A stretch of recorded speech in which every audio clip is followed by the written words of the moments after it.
Bonjour, bonjour à tous et bienvenue dans le journal de la formation, un journal de la formation spécial enregistré à l'occasion de l'Université d'hiver de la formation professionnelle.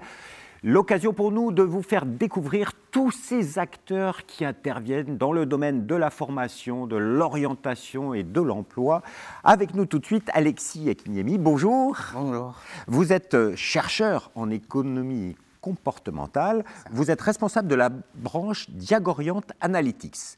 Alors, avant de parler de Diagorient Analytics, il faut nous présenter Diagorient. C'est une plateforme qui a été créée en 2018 pour le... C'est une start-up d'État créée en 2018 qui offre une solution d'orientation au début pour les jeunes et puis pour tous, pour découvrir ses compétences, mettre des mots sur ses compétences, puis se projeter vers un métier par l'immersion professionnelle, l'alternance ou une offre d'emploi classique. Et cette plateforme fonctionne, les jeunes viennent, il y a énormément de fréquentation, il y a quelques chiffres 83 000 utilisateurs en 2022, voilà pour les chiffres. Mais oui, ça fonctionne bien, que ce soit en tout public, en utilisation non suivie ou en utilisation prescrite, c'est-à-dire avec des conseillers en mission locale, des conseillers Pôle emploi, etc. Et bien sûr, tous les services est gratuit. Oui, c'est un service public numérique. C'est très important. Alors, juste pour ceux qui seraient intéressés d'aller voir tout de suite le site, vous pouvez aller, je vous le donne tout de suite, c'est diagorient.beta.gouv.fr.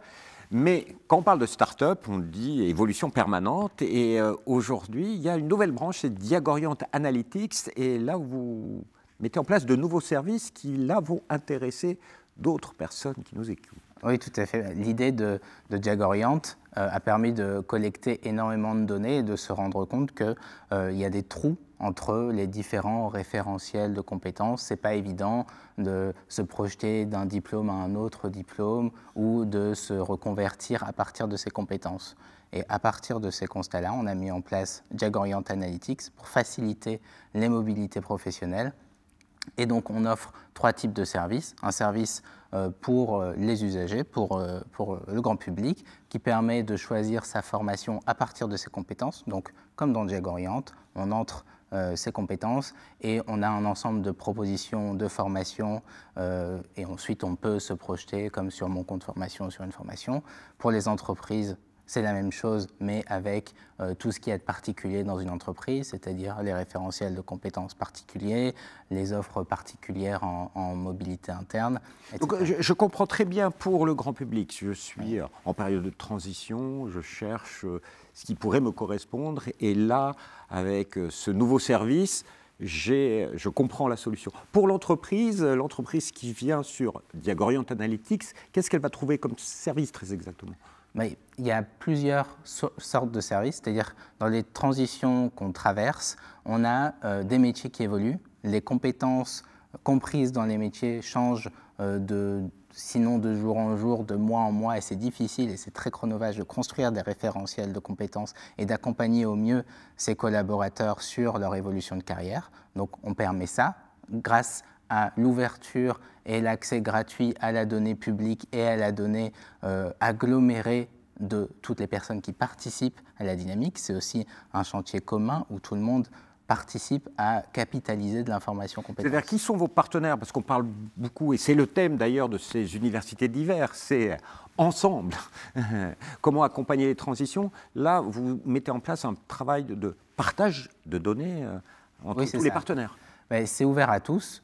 Diagorient, c'est sous le sponsoring de la DGEFP, qui appartient au ministère du Travail, et toutes les entreprises ou tous les services publics peuvent participer. On a des services publics comme la Gendarmerie nationale ou les sapeurs-pompiers qui adhèrent. On a des entreprises comme Vinci qui travaillent avec nous sur l'ingénierie de formation, la manière dont on peut agglomérer les compétences entre elles, et tout le monde peut participer et tout le monde peut profiter de ces services puisque ce sont des services gratuits et ouverts.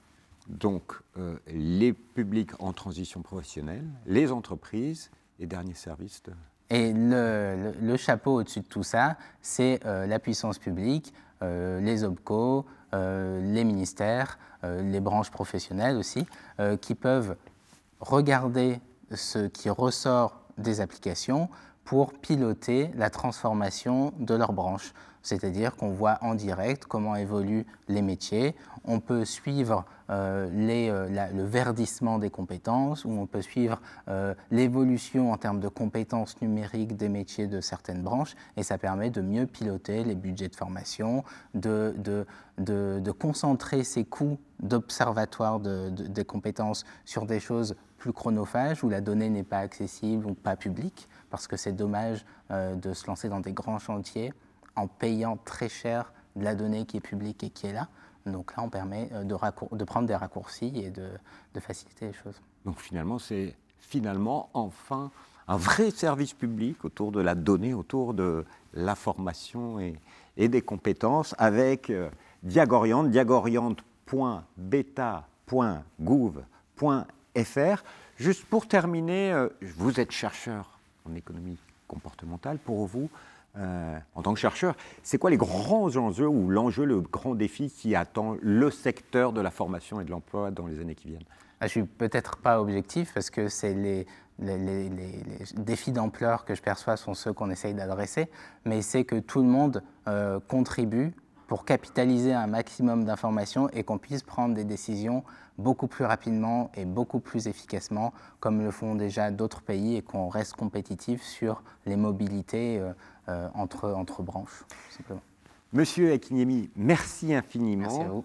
Donc, vous l'avez compris, avec Diagoriante, il y a une solution. Il faut qu'on travaille tous ensemble, organiser nos formations entreprises et bien sûr les salariés en transition professionnelle. Profitez de cet outil. Et quant à moi, je vous dis à bientôt pour un nouveau journal de la formation. Au revoir.